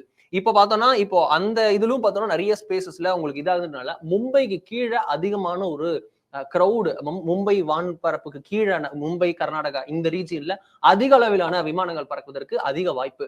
அது அப்படியும் பார்க்கலாம். இப்படி பார்த்தோம் அப்படின்னா இந்த இடங்கள்ல விமானங்கள் பறக்க கூடாது, நாங்க ட்ரில்ஸ் பண்ண போறோம் அப்படின்னு அறிவிச்சிருக்கு. அப்படின்னா இது இன்று தொடங்கி 9ஆம் தேதி வரை, 9ஆம் தேதி 11:59 வரை, அதாவது நைட்டு 12 மணிக்கு முன்னாடி 11ஆம் தேதி முடிகிற வரைக்கும் நம்ம வந்து 9ஆம் தேதி முடிகிற வரைக்கும் இந்த இது இருக்கு அப்படின்ட்டு அனௌன்ஸ் பண்ணிருக்காங்க. இது வந்து பார்த்தோம்னா நமக்கு வந்து அந்த எல்லை பகுதியா இருக்குது. ஒன்று வந்து நமக்கு வந்து குஜராத்ல இருந்து, பஞ்சாப்ல இருந்து, ராஜஸ்தான்ல இருந்து, ஜம்மு காஷ்மீர் வரைக்குமான அந்த பகுதியா இருக்குது நம்ம பாக்குறோம். ஸோ அந்த மாநிலங்கள் எல்லாமே வந்து அது கீழே இருந்து மேல வரைக்கும் அந்த மாநிலங்கள் இருக்குது. இதற்கு முன்னாடி வந்து பாகிஸ்தான் நமக்கு கொடுத்திருந்த அந்த எல்லை வரையறைங்கிறது வந்து அவர்களுடைய வான் எல்லையை இந்திய விமானங்கள் பயன்படுத்துறதுக்கான தடை. ஸோ இந்த முறை நம்ம வந்து அங்க பாகிஸ்தானை தாண்டி வரக்கூடியவங்க, நீங்க ஏற்கனவே மேற்கொள்ள குறிப்பிட்டது போல அவர்கள் சுத்தி நமக்குள்ள வந்துருவாங்க. பட் இந்த முறை நம்ம பண்ணிருக்கிறது வந்து ஒருவேளை பாகிஸ்தான் வான்வழி தாக்குதல் நடத்தினால் அதுக்கு ரிட்டாலியேட் பண்ணக்கூடிய தயார் நிலையில் இருக்கணும். At any point of time வந்து சிவிலியனுடைய ஏர் ஸ்பேஸ்ல வந்து நமக்கு வந்து டச் பண்ணிடக்கூடாது. அப்போ வந்து அது வந்து இன்னும் பெருசா வந்து பாதிக்கப்பட்டுரும். நாமளே நம்ம பார்த்திருப்போம் வந்து இப்ப வெளிநாடுகள் நடக்கக்கூடிய இந்த உக்ரைன், ரஷ்யா இந்த மாதிரியான விஷயங்கள்லாம் பாத்தீங்கன்னா தவறுதலாக வேற விமானத்தை சுட்டோம் அப்படின்லாம் அப்பாலஜி கேட்டிருக்காங்க. நீங்க பாத்துருக்கீங்க, நம்ம சாமானியர்களுடைய பொதுமக்கள் பயணக்கூடிய பயணிகள் விமானத்தை அவங்க தாக்குதல் பண்ணிட்டு வந்து சாரின்னு சொல்லிட்டு இதே ரஷ்யா உட்பட பல நாடுகள் வந்து மன்னிப்பு கேட்டதை நம்ம பார்த்துருவோம். ஸோ அந்த மாதிரியான எந்த வாய்ப்பும் வந்துடக்கூடாதுங்கிறக்காக இந்த இடம் ரொம்ப குறிப்பா அந்த இடத்துல சொல்லும் போது எந்த விமானங்கள் பறக்கூடாதுங்கிறது நமக்கான விஷயமாவும் சேர்த்து வச்சிருக்காங்க. ஸோ இந்திய விமானங்கள் பறக்கிறதுல அங்க வந்து கிட்டத்தட்ட வந்து அதை லாக் பண்ணி வச்ச மாதிரி வச்சிருக்காங்க. அது வந்து நம்ம யாருமே பறக்கூடாது அப்படிங்கிறது வெளிநாட்டு விமானங்களும் சரி நம்முடைய விமானங்கள். அது என்னன்னா பாகிஸ்தான் அடுத்த கட்டமாக அவர் தரை வழியாக உள்ள வர முடியாது, கடல் வழியாக உள்ள வர முடியாது. நம்முடைய ஸ்ட்ரென்த் வந்து ரொம்ப ஸ்ட்ராங்கா இருக்கு. அப்ப வந்து எப்படி நாம இருந்த இடத்துல இருந்தே நம்ம வந்து இன்னைக்கு வந்து ரொம்ப பியூட்டிஃபுல்லான ஒரு லைன் கொடுத்துருந்தாங்க, எல்லையை தாண்டாமல் எல்லை தாண்டி தாக்கணும் அப்படிங்கிறதா இன்னைக்கு ஒரு ஒன் லைனா இருந்துச்சு. நம்ம வந்து இது வரைக்கும் ஒரு இடத்துல கூட ஐபியை தாண்டவே இல்லை, இன்டர்நேஷனல் பார்டர் தாண்டல. ஆனா நம்ம வந்து இன்டர்நேஷனல் கெபாசிட்டி என்ன, நம்முடைய கடற்படை கெபாசிட்டி பார்த்தோம். அப்ப பாகிஸ்தான் வந்து அதே மாதிரி வந்து விமான வழி தாக்குதல், வான்வழி தாக்குதல் தான் மேற்கொள்ளலாம். அப்ப அதற்காக இந்த இடத்தை ரிசர்வ் பண்ணி வச்சிருக்காங்க. இந்த பக்கம் வந்து நோட்டம் கொடுத்திருக்காங்க பாக்குறோம். எஸ் சார், ஆக்சுவலி இது மிஸ் ரெப்ரசன்டேஷன் மேப். இதுக்கும் நமக்கு பொறுப்பேற்க முடியாது. இது வந்து டேமியன் சைமன் அப்படின்ற ஒரு ஓப்பன் சோர்ஸ் இன்டெலிஜென்ஸ்ல ரொம்ப பிரபலமான நபர், டெட்ராசஃபா. அவருக்கு இந்த கர்ட்டசியும் கொடுக்குறோம். அவருடைய மேப் தான் இது. சோ அவர் போட்டதுன்னா இந்த மேப் நமக்கு இது உடன்பாடு கிடையாது. சோ அப்படி இருக்க இதுதான் மேப் வந்து கொடுத்திருக்காங்க. இந்த ஏர் ரூல்ஸ் எல்லாம் யூஸ் பண்ணக்கூடாதுன்னு இன்றும் நாளையும் நாளை மறுநாளுக்கும் இந்த உத்தரவு பொருந்தது. இன்னைக்கு 7ஆம் தேதி, நாளை 8ஆம் தேதி, நாளை மறுநாள், இந்த 3 நாட்களுக்கு இந்த ஏர் ஸ்பேஸ் ஃபுல்லா யூஸ் பண்ணக்கூடாதுன்னு ரைட் ஃப்ரம் குஜராத்ல இருந்து மேல வந்து உங்களுக்கு அமிர்த்சர் வரைக்கும் இங்க ஏகப்பட்ட விமான நிலையங்கள் இருக்கு. அகமதாபாத்ல இருந்து இங்க உங்களுக்கு ஜெய்சால்மர் இருக்கு, ஜெய்ப்பூர் இருக்கு. அதே மாதிரி மேல போனா அப்படின்னா நியூ சண்டிகர் இருக்கு, சண்டிகர் இருக்கு, மொஹாலி இருக்கு. இது மாதிரி ஏகப்பட்ட விமான நிலையங்கள் இருக்கு. இந்த இடத்துல பார்த்தோம்னா டெல்லி வரைக்கும் உங்களுக்கு பண்ணிருக்காங்க. சோ இந்த இடத்துல பாலம் ஏர்போர்ட்ல இருந்து ஏதாவது கிளம்பினா கூட அவங்களுக்கு தெரியாது. இந்த இடம் ஃபுல்லா பிளாங்கா இருக்கும். அதே போல ஜிபிஎஸ் ஜாமர்ஸும் அதிகமா போட்டிருக்கதா நமக்கு தகவல்கள் வருகிறது. லாஸ்ட் ஃபியூ டேஸேவா அதிகமா இருந்தது, இப்போ அதிகமா இருக்கு. இந்த இடம்ன்றது உங்களுக்கு தெரியும், டெசர்ட் இருக்கக்கூடிய இடம். சோ அது பிரச்சனை இல்லை. பட் ஆனா உங்களுக்கு இந்த இடத்துல எல்லாம் வந்து நிறைய சிவிக் பயன்படக்கூடிய அகமதாபாத்ல ரொம்ப முக்கியமான கீ சென்டரா இருக்கு. சோ அதுவும் வந்து என்ன நடக்குதுன்றத பார்க்கணும். ஐபிஎல் சீசன் நடந்து வரக்கூடிய நிலைமையில உங்களுக்கு ஹிமாச்சல்ல வந்து நாளை நடக்க இருக்கக்கூடிய மும்பை இந்தியன்ஸ் மற்றும் அந்த பஞ்சாப் அணிக்கு இடையான போட்டி வந்து வேறு இடத்துக்கு மாற்றப்படலாம் அப்படின்ற தகவல் வந்திருக்கு. குறிப்பா ஹிமாச்சல்லாம் ரொம்ப ஹை அலர்ட் இடம், பார்டர் டைரக்டா ஷேர் பண்ண டீம் ரொம்ப பக்கத்துல இருக்கக்கூடிய, ரொம்ப பக்கத்துல இந்த இடத்துல இருக்கு. உங்களுக்கு இப்ப லாகூர்ல இருந்து ரொம்ப பக்கம் அப்படின்றதுனால இந்த இடம் ஃபுல்லா உங்களுக்கு வந்து அலர்ட்ல இருக்குன்றதுனால நாளைய ஐபிஎல் போட்டி தர்மசாலால இருந்து உங்களுக்கு வேற இடத்துக்கு மாற்றப்படலாம்ன்ற தகவல். தற்போதைய தகவல் படி மும்பைக்கு மாற்றப்படும், மும்பைக்கு இடையேதான போட்டியினால மும்பைக்கே மாற்றப்படலாம் அப்படின்ற தகவலும் வந்திருக்கிறது நமக்கு கிடைக்கக்கூடிய தகவல் படி. அதே போல பார்த்தோம்னா குஜராத்ல நடக்கக்கூடிய ஐபிஎல் போட்டி கிடைக்கிறதெல்லாம் ஒரு பழமொழி சொல்லுவாங்க, கிடைக்கிறதெல்லாம் கிடைக்கட்டும், கிளவியை தூக்கி மனையில வைன்னு சொல்லுவாங்க. அந்த மாதிரி வந்து அது இந்தியா பாகிஸ்தான் போரா இருந்தாலும் உலக போரா இருந்தாலும் ஐபிஎல் என்னாச்சுப்பா அப்படின்னு சொல்லி ஒரு பெரிய கேங் இருக்கு. நம்ம ஐபிஎல் அது பரவாயில்ல, அங்க பிஎஸ்எல் ஒரு லீக் போயிட்டு இருக்கு பாகிஸ்தான்ல. அங்க லீக் நடக்க பாம்பு போட்டிருக்காங்க. அவங்களுடைய ஃபாரின் பிளேஸ் என்ன நிலைமையா இருக்குன்னு தெரியாது. அவங்க வந்து இப்பெல்லாம் நடக்கும்னு அவங்க டெரரிஸ்ட் ஒரு ரோக்டு நேஷன் மாதிரி அவங்களோட நேஷன் அவங்களோட ஜோக்கா இருக்கு. லிட்டரலி அவங்களுடைய ஏர் டிஃபென்ஸ் சிஸ்டம் மிகப்பெரிய கேள்விக்குறியா இருக்கு. அதுதான் இன்னைக்கு உலக லெவல்ல பேசக்கூடிய விஷயம். அப்படி இருக்க நம்ம ஒரு முக்கியமான டிசிஷன் எடுத்திருக்கோம், நோட்டாம் அறிவிச்சிருக்கோம், இந்த இடங்கள்ல பயன்படுத்தக்கூடாதுன்னு. சோ இங்க நம்ம நினைச்சா கூட இந்த இடத்துல சிவிக் நார்மலான ஏர் டிராபிக் ஏர்போர்ட் கூட நம்ம யூஸ் பண்ண முடியாது, பிளைன்ஸ் யூஸ் பண்ண முடியாது. சோ குஜராத் அகமதாபாத்ல தொடங்கி ராஜஸ்தான்ல இருந்து மேல பஞ்சாப் வரைக்கும் உங்களுக்கு லிட்டரலி ஏர் ஸ்பேஸ் க்ளோஸ்ட். இல்ல இது மாதிரி வந்து ஒரு முழுமையான க்ளோசிங் மட்டும் இல்லாம இது வந்து இனிமே கூட கொஞ்ச நாளைக்கு ரெஸ்ட்ரிக்டடா தான் இருக்கும். நம்ம வந்து என்னன்னா நான் ஏற்கனவே சொன்ன பாகிஸ்தானுக்கு வந்து நம்ம வந்து ஒரு பாடம் கற்பிச்சிருக்கிறோம். அதனால அவர்கள் வந்து ரோசப்பட்டு ரியாக்ட் பண்ண வேண்டிய கட்டாயத்துல அவங்க இருக்கிறாங்க. அப்படின்னா தான் அவங்கள ஊருக்குள்ள 4 பேர் வந்து நம்புவாங்க, ரவுடின்னு மதிப்பாங்க அப்படிங்கிற ஒரு கணக்குல அவங்க வந்து யோசிக்கிறாங்க. அதனால வந்து கட்டாயமா அவர்களுக்கு வந்து ரியாக்ட் பண்ண வேண்டிய ஒரு அவசியம் இருக்கு. அதனால நாளை மறுநாள் கூட 9ஆம் தேதிக்கு பிறகு கூட இந்த ஏரியாக்கள் வந்து ரெஸ்ட்ரிக்டடான விஷயமா இருக்குமே தவிர ஒரு ஃபுல்லா வந்து ஓபன் பண்ணி விட்டுருவாங்கன்னு சொல்ல முடியாது. ஏன்னா நம்ம வந்து ஒரு 16 நாள் கழிச்சு இந்த ரியாக்ஷனை கொடுத்துருக்கிறோம். ஸோ அவங்க வந்து நேத்து இன்னைக்கு விடிகாலையிலேயே அவர்கள் கொடுத்த ரியாக்ஷன்லேயே வந்து எப்போதும் எங்கிருந்தும் தாக்குதல் நடத்த வேண்டும் என்பது எங்களுடைய முடிவாக இருக்கும் சொல்லியிருக்காங்க. சோ அவங்க என்னைக்கு ரியாக்ட் பண்ணுவாங்க, நமக்கு வந்து நேத்து அடிச்சோம்ல இன்னைக்கு ரியாக்ட் பண்ணுங்கப்பா அப்படிங்கிற மாதிரி நம்ம வந்து எதிர்பார்க்க முடியாது. அவர்கள் வந்து என்னைக்குனாலும் தங்களுடைய பராக்கிரமத்தை காட்டுவதற்கான ஒரு ஒரு பலவீனமான முயற்சியில் அவங்க ஈடுபடலாம். பட் நம்ம வந்து we have to be prepared. நம்ம வந்து ஏற்கனவே சொன்ன போல பயங்கரவாதிகள் வந்து ஒண்ணு வெற்றி பெற்றா கூட போதும். பட் ஒரு பாதுகாப்பு படை அவருடைய அரசாங்கம் அப்படிங்கிறது எல்லா சந்தர்ப்பங்களிலும் வெற்றி பெறணும். அதனால நமக்கு வந்து ஒரு கட்டாயம் அந்த சேலஞ்சிங்கான ஒரு டைம் தான் இது. வந்து இந்த பீரியடை வந்து முழுக்க 3 நாளைக்கு மட்டும் இல்லாம அதற்கு மேலேயும் கூட வந்து நம்ம வந்து ஒரு ரெஸ்ட்ரிக்டடான ஃபிளைங் ஜோனா தான் நம்ம வச்சிருக்க வேண்டியிருக்கும். அது வட மாநிலங்கள் முழுக்கவே அந்த மாதிரியான ஒரு சேலஞ்ச் இருக்கும். அதை வந்து நம்ம ஃபேஸ் பண்ணி தான், வேற வழி கிடையாது. பாகிஸ்தானுக்கு ஒரு நிலையான பாடம் கற்பிக்கும் வரை நமக்கு வந்து அவர்கள் வந்து இந்த அடி வந்து எந்திரிக்க முடியாத ஒரு அடி அப்படிங்கிற ஒரு நிலைமை வர்ற வரைக்கும் அவங்க வந்து அப்படிதான் இருப்பாங்க. ஏன்னா அவர்கள் வந்து எந்திரிக்கிறதுக்கு எப்ப தெம்பு கிடைச்சாலும் அவங்க வந்து சவடால் விடக்கூடிய ஒரு ரவுடி போலவாது அவங்க முயற்சி பண்ணிட்டு இருப்பாங்க. ஸோ அதை தாண்டி நம்ம வந்து to teach them a strong lesson. அது வரைக்கும் அவர்கள் வந்து சவுண்ட் வந்துட்டு தான் இருக்கும், நம்ம பார்க்கணும். அதுக்கப்புறம் தான் நம்ம வந்து கொஞ்சமா நிம்மதியா இருக்க முடியும், நம்ம புரிஞ்சுக்கலாம். சார், இப்ப பாக்குறோம் நாடு முழுக்க பிளாக் அவுட் ட்ரில்ஸ் போயிட்டு இருக்கு. ஆபரேஷன் சிந்தூர் 2.2 அப்படின்ட்டு தான் நம்ம ஆரம்பிச்சோம். சிஎன்என்ல வந்து ஒரு படி மேல போய் இந்தியா மே ஸ்ட்ரைக் டுநைட் அப்படின்ற அளவுக்கு சிஎன்என் எக்ஸ்பர்ட்ஸ் வந்து ரேட் பண்றாங்க. India Today reporting that India may hit more Pak terror camps அப்படின்னு இந்தியா டுடே ரிப்போர்ட் பண்றாங்க. நம்ம வந்து நேற்று இரவு, அதாவது நள்ளிரவு, இன்று அதிகாலையில் நம்ம தாக்குதல் நடத்துனது வந்து ஒரு 9 முகாம்கள் தான்.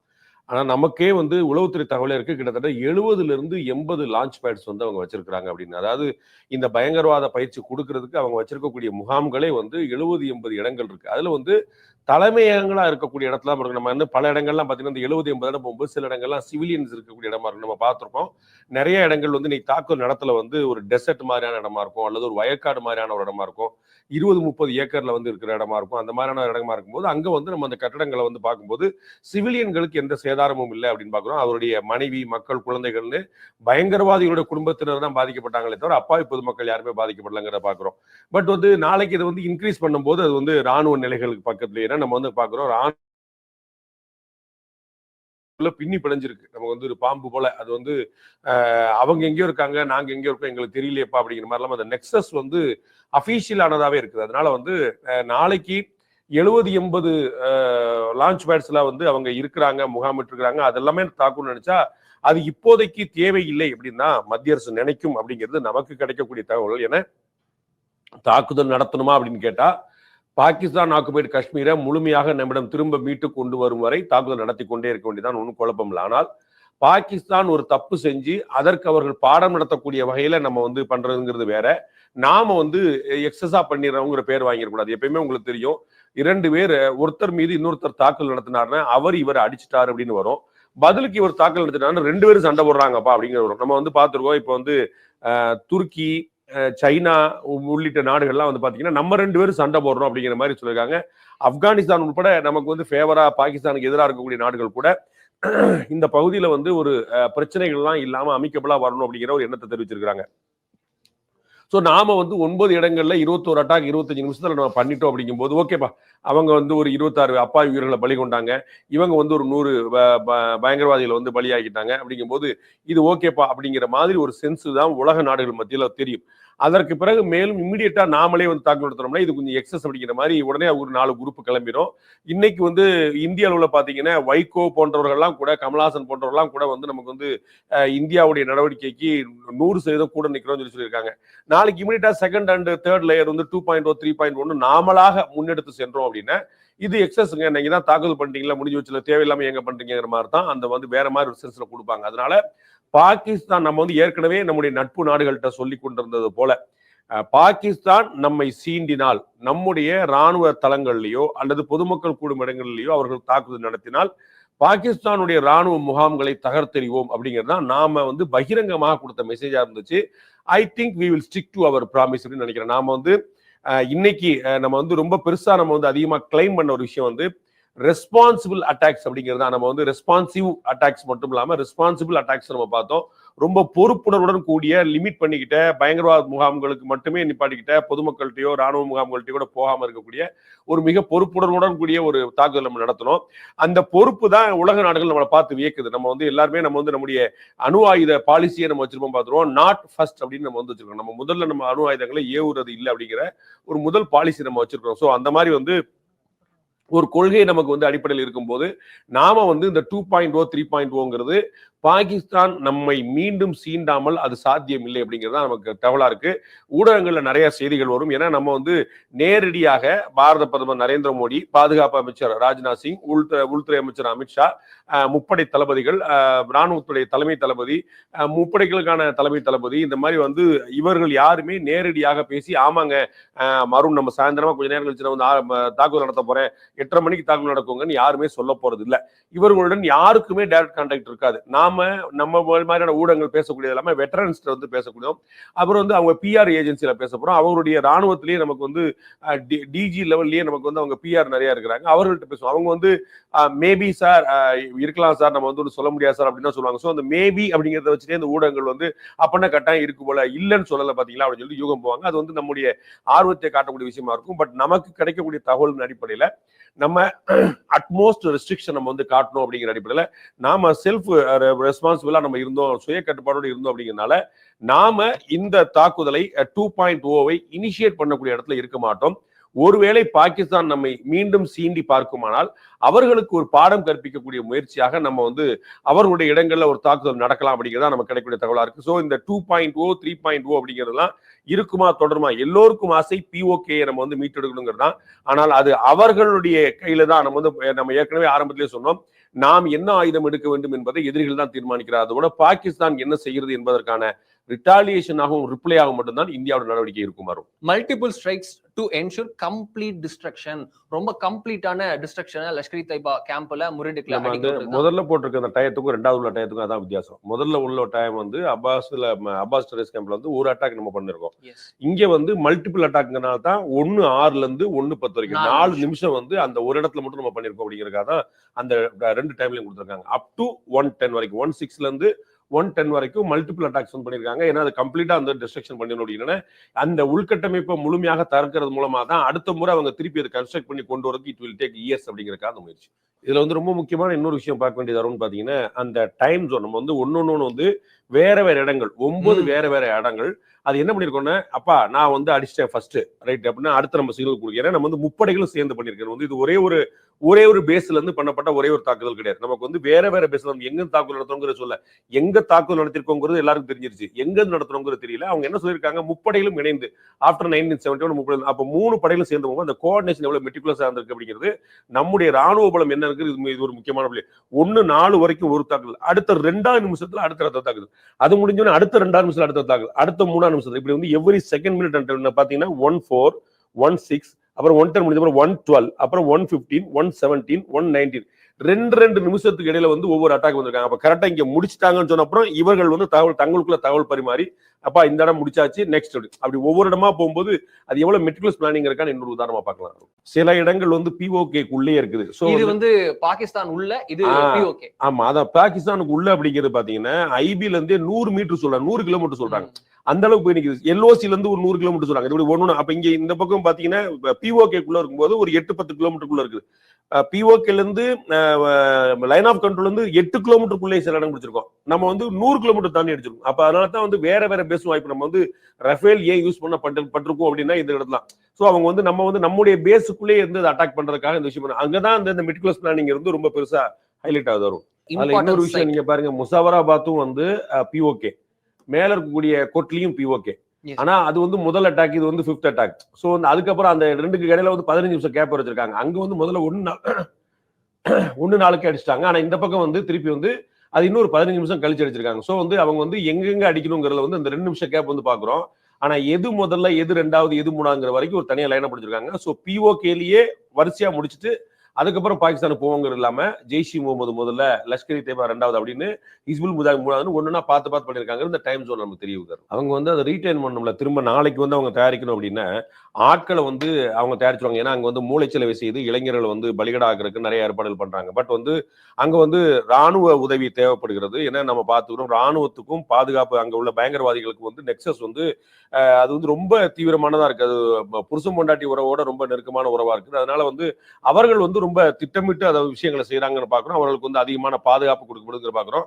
ஆனால் ராணுவத்திட்டேயே நிறைய ஆயுதங்கள் இல்ல இந்தியாவை ஒப்பிடும் போது அப்படின்னு பார்க்கும்போது பயங்கரவாதிகளுக்கு அவங்க அதிகமா சப்ளை பண்ண முடியாத நிலைமை. அது வந்து கள்ளச்சந்தையில தான் வாங்கி கொடுக்கணும் அப்படிங்கிற நிலைமை பார்க்கணும். நம்ம சைனாட்ட இருந்தோ மற்ற நாடுகள்ல இருந்தோ ஒரு கள்ளச்சந்தையில வாங்கி கொடுக்க வேண்டிய நிலைமை. அதனால வந்து அவர்களுடைய ஆயுத கிடங்குகள் மீதும் அவர்களுடைய பயங்கரவாதிகளுடைய பயிற்சி மையத்தின் மீது நடத்தக்கூடிய தாக்குதல்ங்கிறது வந்து நாளைக்கு அவர்களுக்கு அந்த இன்ஃப்ராஸ்ட்ரக்சரை ரீபில்ட் பண்றதுக்கு இட் வில் டேக் டைம் அப்படிங்கிறது தான் ரொம்ப முக்கியமான விஷயம். ஸோ அவர்களை முடக்குவது அப்படிங்கிறது தான். வெறுமனே வந்து 4 பயங்கரவாதியை நியூட்ரலைஸ் பண்ணோம் அப்படிங்கிற மட்டும் இல்லாம பயங்கரவாதிகளை நியூட்ரலைஸ் பண்றதுங்கிறது ஒண்ணு, அவர்களுடைய முகாம்கள் அளிக்கிறது 2, அவர்கள் சேகரித்து வைத்திருக்கக்கூடிய ஆயுத கிடங்குகளை அளிப்பதுங்கிறது வந்து ரொம்ப தெளிவா நம்ம வந்து ஏற்கனவே நம்முடைய பெண் வீராங்கனைகள் ராணுவ அதிகாரிகள் அவர்கள் ரொம்ப தெளிவா சொன்னது போல உளவுத்துறை கிடைத்திருக்கக்கூடிய தகவலின் அடிப்படையில நாங்க ஒவ்வொரு இடமா பார்த்து பண்ணோம் அப்படின்னு. அதான் வந்து இந்த ஒட்டுமொத்தமாக 9வது தாக்குதல் அடிஷனல் லெப்டினன்ட் முருட்கிலே வந்து அங்க பண்ண தாக்குதல் 1/28க்கு அதை முடிச்சிருக்காங்க நம்ம பாக்குறோம். இது எல்லாமே வந்து அது அடுத்தடுத்த தாக்குதல் நம்ம வந்து பாக்குறோம். அதுவும் வந்து சேர்ந்து ஒட்டுமொத்தமாக POK அண்ட் பாகிஸ்தான் 2 இடத்துலயுமே மினிட் பை மினிட் அவர்கள் வந்து பல இடங்கள்ல 2 நிமிஷம், சில இடங்கள்ல 3 நிமிஷம் கேப் விட்டு மேல கீழே பாகிஸ்தான் ஆக்குபைடு காஷ்மீர் பாகிஸ்தான் மாறி போய் அவர்களுடைய எல்லைக்குள்ள போகாமலே அவர்களுடைய எல்லையை வந்து குறி வச்சு தாக்குதல். ஒரு பியூட்டிஃபுல்லான ஆபரேஷன் சிந்தூர் அப்படிங்கிறது ஒரு அழகு ஏற்றக்கூடிய மெருகேற்றக்கூடிய விஷயம் தான் சிந்தூர். அதுபோல இந்திய ராணுவத்துடைய செயல்பாட்டுக்கு வந்து இன்னும் மேலும் ஒரு பதக்கமாக மேலும் ஒரு ஃபெதர் இந்த கேப் அப்படிங்கிற மாதிரி இந்த நடவடிக்கை இருக்குது. ஸோ அவங்க டயத்துல பாத்தீங்கன்னா 12:30 மணிக்கு ஆரம்பிச்சு 1 மணிக்குள்ள முடிச்சு விட்டுருக்காங்க. ரொம்ப அடுத்தடுத்த நிகழ்வுகள் வந்து நமக்கு வந்து 2.0 வருமா அப்படிங்கிறது வந்து நிறைய பேர் கேட்கிறாங்க. 2.0 வர்றதுக்கான வாய்ப்புகள் அதிகம், அதுல வந்து மறுப்பதற்கு இல்லை. ஆனால் அது நாம இனிஷியேட் பண்ணக்கூடியதாக இருக்காது. அது வந்து பாகிஸ்தான் இனிஷியேட் பண்றதுக்கான ரிட்டாலியேஷனாக ரிப்ளையாக மட்டும்தான் இருக்கும் அப்படிங்கிற புரிஞ்சுக்கிறோம். நாம வந்து கடுமையான பாதுகாப்பு அண்ட் கடுமையான செல்ஃப் ரெஸ்ட்ரிக்ஷன் தான் நம்முடைய குணமாக நம்ம வந்து முன்னிலைப்படுத்தியிருக்கிறோம். நாங்க வந்து எந்த சூழ்நிலையிலும் நாங்க வந்து பயங்கரவாதத்துக்கு துணை நிற்க மாட்டோம், பயங்கரவாதத்தை வேரோடு முறியடிப்போங்கிறது ஒரு பாயிண்ட். 2வது, அதற்காக பொதுமக்களை தாக்கல் மாட்டோம். பாகிஸ்தானுடைய பயங்கரவாதிகள் நம்முடைய இந்திய அப்பாவி குடிமக்களை கொன்று தீர்த்தது போல அந்த மாதிரியான விஷயத்தை இல்லாம நாம பயங்கரவாதிகளை மட்டும்தான் குறிவிக்கிறோம் சொல்லி சொன்னா நம்முடைய பார்வையில பொதுமக்களும் இல்ல, அந்த நாட்டு ராணுவம் கூட இல்லைங்கிற பாக்குறோம்.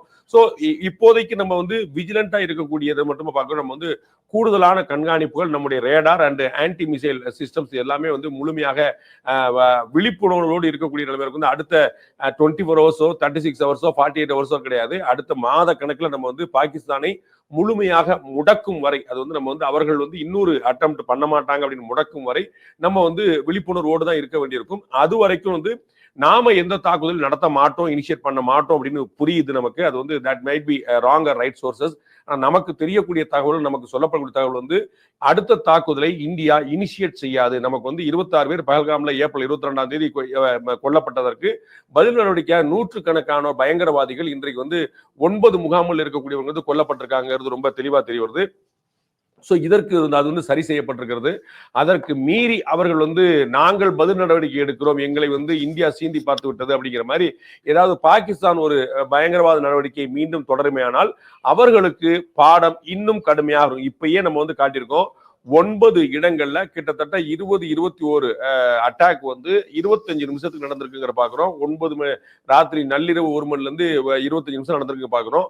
இது எல்லாமே பயங்கரவாதிகள் முகாம்ல மட்டும். ஆனால் ஒருவேளை நாளை பாகிஸ்தான் இந்தியாவுடைய ராணுவ அல்லது பொதுமக்களுடைய இடங்களை தாக்கல் நடத்தினால் அப்ப அவர்களுக்கு வந்து இந்த இந்தியாவுடைய ஆபரேஷன் சிந்தூர் 2.0 என்னங்கிறது அவர்களுக்கு முழுமையாக புரிய வைக்கப்படும். அது வரைக்கும் வந்து இந்தியா வந்து ஏற்கனவே இருப்பது போல ஒரு கடுமையான சுய கட்டுப்பாடோடு தான் இருக்கும் அப்படின்னு நமக்கு தகவல் தெரிவிக்கின்றன.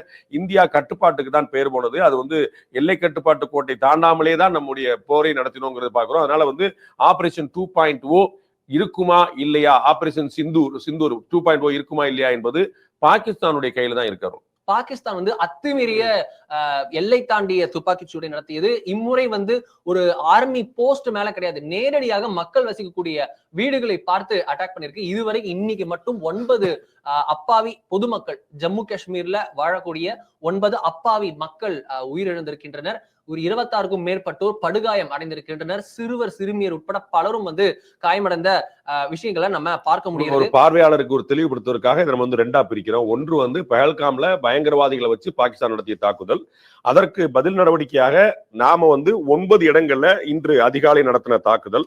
இது ஒரு பக்கம் நடந்துகிட்டே இருக்கு. ஆனால் பஹல்காம் அட்டாக்கு பிறகு தொடர்ந்து பாகிஸ்தான் வந்து நம்முடைய எல்லை பகுதியில அவர்கள் அத்துமீறி இந்த சீஸ்ஃபயரை வந்து முறிச்சு அவர்கள் வந்து தொடர்ந்து தாக்குதல் நடத்திட்டு இருக்காங்க. அது அந்த நாட்டுடைய ராணுவம், அதாவது தரைப்படை வந்து தாக்குதல் நடத்திட்டு இருக்கு. அவர்களுடைய மலை பிரதேசங்கள் வந்து நம்முடைய ராணுவ நிலைகள் மீது தாக்குதல் நடத்திருக்காங்க. நம்முடைய சிவிலியன்கள் இருக்கக்கூடிய இடத்துல ஆக்கிடுங்க. அதுலதான் வந்து கிட்டத்தட்ட 9-10 உயிர்கள் வந்து அப்பாவி உயிர்கள், சாமானிய உயிர்கள் பலியா இருக்கு. நமக்கு வந்து ஏற்கனவே 26 உயிர்கள் நம்ம பலியானதற்கு நம்ம வந்து கடுமையான ரிட்டாலியேஷன் கொடுத்திருக்கோம். இன்றைக்கு கடத்து 10-11 நாட்களாக தொடர்ந்து தாக்குதல் நடத்தி சீஸ்ஃபயரை மீறி நம்ம வந்து தாக்குதல் நடத்தக்கூடாது அப்படிங்கிற ஒப்பந்தத்தை மீறி அவர்கள் வந்து தொடர்ந்து எல்லை பகுதியில் தாக்குதல் நடத்திட்டு இருக்காங்க. அதுவும் சிவிலியன்கள் இருக்கக்கூடிய இடத்துல தாக்குதல் நடத்திட்டு இருக்காங்க. அதனால அப்பாவி இந்திய மக்களுடைய உயிர்கள், அதிலும் பெரும்பாலும் வந்து குறிப்பாக இஸ்லாமிய சமுதாயத்தை சேர்ந்த மக்களுடைய உயிர்கள் வந்து அங்க பலி போயிட்டு இருக்கிற பாக்குறோம். அதற்கு காரணமாக பாகிஸ்தான் இருக்கிறது. அதற்கு நிச்சயமாக பழிவாங்க நடவடிக்கையில் இந்தியா ஈடுபடுங்கிற பாக்குறோம். இந்திய ராணுவம் நமக்கு வந்து நேற்று இரவுல இருந்து வெளியிட்டு இருக்கக்கூடிய தகவல்கள்ல நாம ஒவ்வொரு உயிருக்கும் வந்து சரியான பழிவாங்கக்கூடிய நடவடிக்கையில் ஈடுபடுவோம். நம்ம வந்து ஒரு உயிர் கூட வீணாம போகாம தடுக்கிறதுக்கான எல்லா முயற்சிகளும் ஏற்படுத்தி சொல்லியிருக்காங்க. அதனால இந்திய எல்லைகள்ல, இந்திய பகுதிகளில் பொதுமக்களை குறிவைத்து பாகிஸ்தான் ராணுவம் கோழைத்தனமாக நடத்தக்கூடிய தாக்குதல், அதனால ஏற்படக்கூடிய உயிரிழப்புகள் அந்த ரெண்டா பிரிச்சுக்கணும். ஒன்று வந்து இந்த பெர்சிஸ்டன்ட் ஸ்ட்ரைக் பத்தி நடந்த விஷயங்கள் ஒன்று, அது நம்ம ரிட்டாலியேட் பண்ணது. அதன் பிறகு இன்னொன்று பேரலா இந்த பக்கம் வந்து ராணுவ எல்லைகள்ல வந்து பாகிஸ்தான் ராணுவம் தொடர்ந்து தாக்குதல் நடத்தி கொண்டு துப்பாக்கி சூழல் நடத்தி கொண்டு வருகிறது. அது அத்துமீறி சிவிலியன்கள் இருக்கக்கூடிய வயக்காட்டுல தோப்பு துறவு நடுவில் இருக்கக்கூடிய பொதுமக்கள் மத்தியில் தாக்குதல் நடத்திட்டு இருக்காங்க.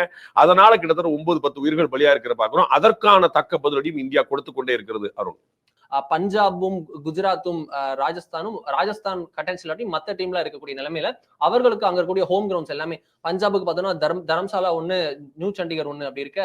அது போல குஜராத் அகமதாபாத் கிரவுண்ட் இருக்கு. இது எல்லா கிரவுண்டுமே வந்து அங்க பார்டர் இஷ்யூனால அங்க இருந்து ஐபிஎல் மேட்சை ஷிஃப்ட் பண்ணப்படலாம் அப்படின்ற தகவல் இருக்கு. BCCI in constant touch with central government அப்படின்றது நமக்கு கிடைக்கக்கூடிய தகவல் சார். நிறைய விஷயங்கள் நம்ம வந்து தொடர்ந்து பார்த்துட்டே இருக்கோம். இன்னமும் தொடர்ந்து பார்க்கறதுக்கான விஷயங்கள் நிறைய இருக்கும் பார்க்குறோம். ஆபரேஷன் 2.0, ஆபரேஷன் சிந்தூர் 2.0 இருக்குமா அப்படிங்கிற ரொம்ப முக்கியமான விஷயம். அதை தாண்டி அதுல வந்து அடுத்த கட்டமா என்ன நடவடிக்கைங்கிறது நமக்கு வந்து பாகிஸ்தான் சொல்லக்கூடியதா இருக்கும். நம்ம வந்து எதிரிகள் தான் நம்முடைய தாக்குதல்களை தீர்மானிக்கிறார்கள் அப்படின்னு பார்க்கிறோம். வந்து நம்ம என்ன மாதிரி விஷயங்களும் சிவிலியன்களை தாக்கக்கூடிய ஒரு அவலமான போக்குல பாகிஸ்தான் ஈடுபட்டு கொண்டிருக்குது. அந்த சிவிலியன்களை பாதுகாக்க வேண்டிய கடமை நமக்கு இருக்குது. அதை வந்து நிச்சயமாக இந்திய அரசு, இந்திய ராணுவம் வந்து முப்படைகளும் செய்ய அப்படின்னு பார்க்கிறோம். தரைப்படை வந்து ரொம்ப தீவிரமா இருக்குது.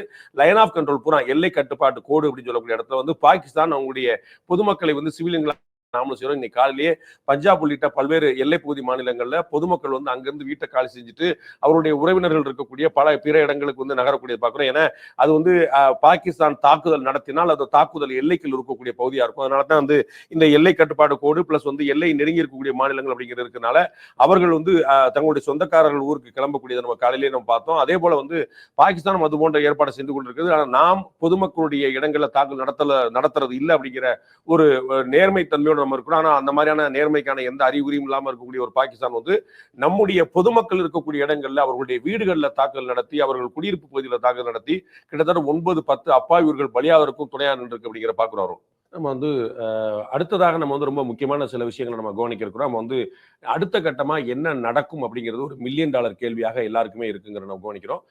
இந்த 2.0 2.0 நமக்கு வந்து தொடருமா அப்படிங்கிறது வந்து ஒரு முக்கியமான கேள்வி. அதுல வந்து அப்படி இருக்குமானால் அது எந்த வகையில் இருக்கும் அப்படிங்கிற ஒரு முக்கியமான கேள்வி. நம்ம வந்து இன்னைக்கு வரைக்கும் சர்வதேச திரு அண்ணாமலை அவர்கள் குறிப்பிட்ட சர்வதேச சமுதாயத்தில் ஒரு மிகப்பெரிய தெளிவை ஏற்படுத்தி, நம்பகத்தன்மையை ஏற்படுத்தி, நாம எந்த வகையிலும் நம்ம வந்து உணர்ச்சிப்பட மாட்டோம், தவறான பாதைக்கு போக மாட்டோம். நம்ம பொதுமக்களுக்கோ ராணுவ தளவாடங்களுக்கோ எந்த ராணுவ அதிகாரிகளுக்கோ கூட நம்ம வந்து ராணுவ முகாம்களுக்கோ கூட எந்த விதமான தாக்குதல் நடத்த மாட்டோங்கிற நம்ம வந்து அந்த சுய கட்டுப்பாடு இருக்கும். ஆனால் பாகிஸ்தான் வந்து சுய கட்டுப்பாடுக்கும் அவங்களுக்கும் என்ன சம்மந்தம் கிடையாது. எல்லை கட்டுப்பாடு கோட்டுக்கு அவங்களுக்கு சம்பந்தம் கிடையாது, சுய கட்டுப்பாட்டுக்கு அவங்களுக்கு சம்பந்தம் கிடையாது நம்ம பார்க்கிறோம். அதனால அவர்கள் தொடர்ந்து தாக்குதல் நடத்தி நம்முடைய சிவிலியன்கள், அப்பாவி பொதுமக்கள் ஏப்ரல் 22 கொல்லப்பட்டார்கள், இப்போதும் கொல்லப்பட்டு கொண்டிருக்கிறார்கள். நம்ம வந்து பயங்கரவாத முகாம்களுக்கு மட்டுமே நம்ம வந்து தாக்குதல் நடத்திட்டு இருக்கிறோம். பாகிஸ்தான் பிரதமர் ஷெபாஸ் ஷெரீப் அவர்கள் பாராளுமன்ற கூட்டத்தை முடித்துவிட்டு வெளியே வந்த பிறகு சொல்கிறார், பாகிஸ்தானியர்கள் மீது கைவிட்டு விட்டார்கள், நாங்கள் பழிவாங்காம விட மாட்டோம் சொல்லி. பாகிஸ்தான்ல இருந்தவர்கள் புறம் பயங்கரவாதிகள், அவர்களை தான் நம்ம குறி வச்சிருக்கோம். ஆனால் இப்போ வந்து பாகிஸ்தான் இந்தியாவில் இருக்கக்கூடிய அப்பாவி முஸ்லிம்களை குறி வச்சு வந்து கொள்றது, அப்பாவி இந்தியர்கள் வந்து குறி வச்சு கொள்றாங்கன்னு பாக்குறோம். அவர்களுக்கு இந்த ஒரு தக்க பாடத்தை புகற்றுவதற்காக நம்ம வந்து ஒரு நிமிஷம் கூட விட்டு கொடுத்துடக்கூடாது. நம்ம கட்டாயம் அந்த பாடத்தை புகழ்த்தி ஆகணும் அப்படிங்கிறதுக்கான ஒரு கடுமையான முயற்சியில் இருக்கிறோம். நம்முடைய ராணுவ நிலைகள், நம்முடைய ராணுவ அதிகாரிகள் ஒரு முழுமையான கட்டுப்பாட்டில் இருக்கிறாங்க. அவர்கள் வந்து எந்த விதமான இடத்தையும் உணர்ச்சி பற்றக்கூடாது அப்படிங்கிறத தெளிவா இருக்கிறாங்க. அது 2.0 இருந்தாலும் சரி, தொடர் நடவடிக்கையாக இருந்தாலும் சரி, அது எல்லை கட்டுப்பாட்டு கோட்டில் இருந்தாலும் சரி, அல்லது பாகிஸ்தான் ஆக்குபைடு காஷ்மீர்ல இருந்தாலும் சரி, அல்லது பாகிஸ்தானுக்குள்ளே இருந்தாலும் சரி, நாம வந்து ரொம்ப கவனமா நம்முடைய நடவடிக்கை எடுப்போம். நம்ம வந்து இதுல வந்து எந்த விதமான குழப்பமும் இருக்கக்கூடாது. நம்முடைய கட்டுப்பாடு அப்படிங்கிறது தான் உலகத்தின் மத்தியில நம்ம வந்து நம்மள நாமே முன்னிறுத்துறதுக்கான ஒரு சரியான வழிகோலா இருக்கும் அப்படிங்கிறது புரிஞ்சுக்கலாம். ஸோ வந்து இந்த இடத்துல வந்து நம்ம வந்து ரொம்ப கவனமா பார்க்கிறோம். பாகிஸ்தான் தன்னுடைய அடாவடியை தொடர்ந்து கொண்டிருக்கிறது. அது எல்லை பகுதியிலும் சரி, அவருடைய பயங்கரவாத முகாம்கள் மூலமாகவும் சரி, அவர்கள் வந்து தொடர்ந்து கொண்டிருக்கிறார்கள் பார்க்கிறோம்.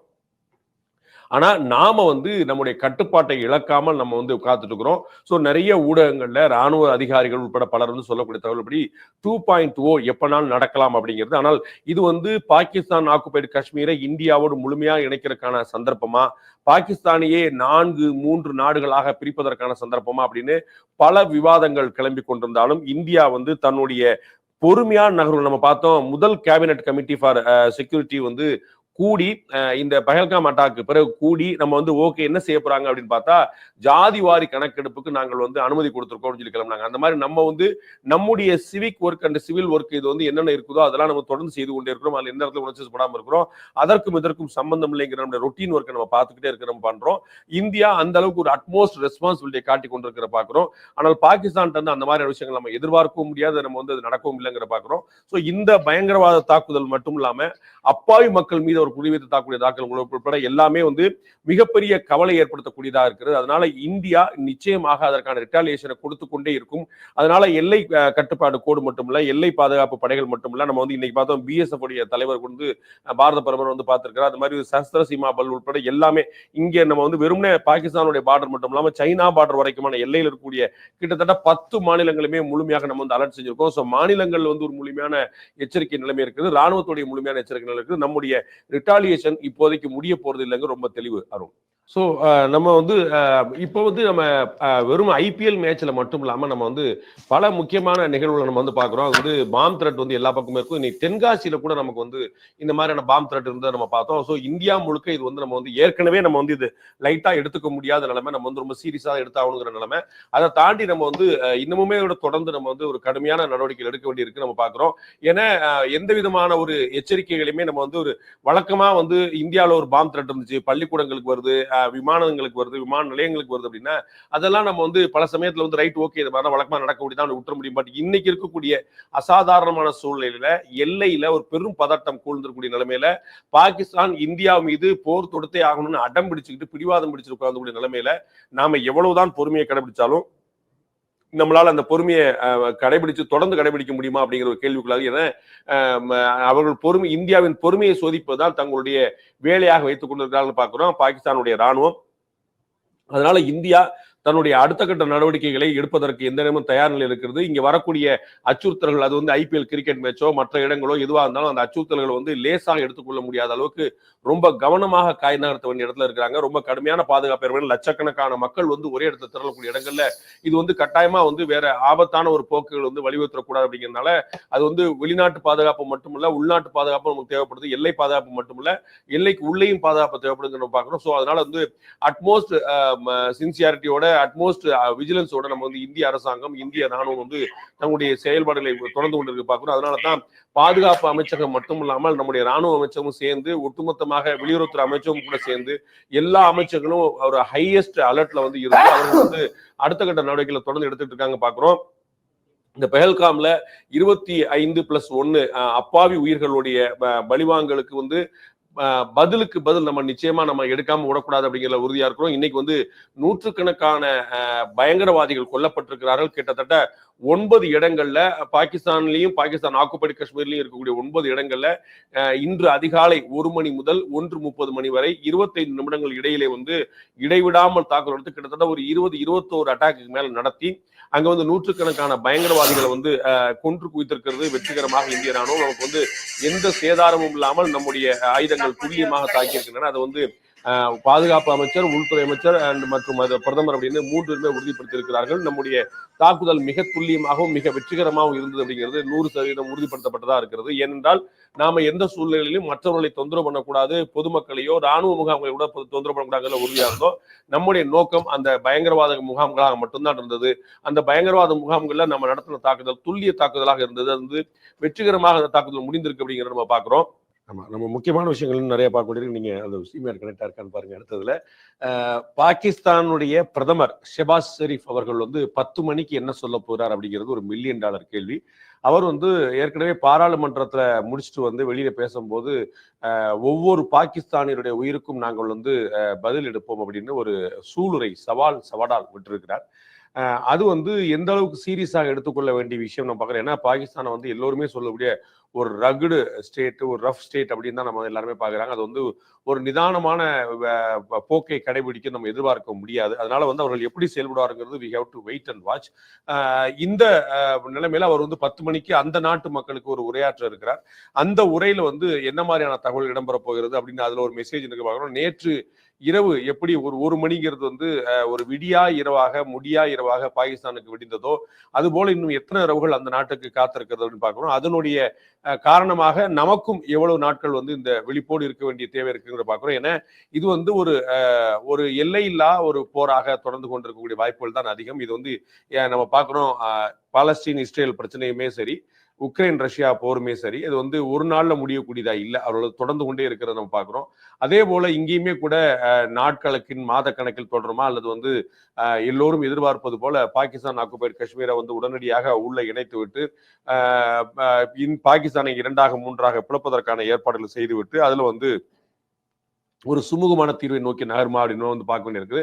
71ஆம் ஆண்டு நடந்த இந்தியா பாகிஸ்தான் போரின் போது பங்களாதேஷ் என்ற ஒரு புதிய நாட்டை உருவாக்கி ஒட்டுமொத்த இந்திய வரைபடத்தை ஒட்டுமொத்த உலக வரைபடத்தை மாற்றி அமைத்தது இந்தியா. அப்போதைய பிரதமர் இந்திரா காந்தி அவர்கள், அதே போல தற்போதைய பிரதமர் நரேந்திர மோடி அவர்கள் வரலாற்றில் வந்து இடம் பிடிப்பதற்கான பல்வேறு சந்தர்ப்பங்கள் இருக்கின்றன.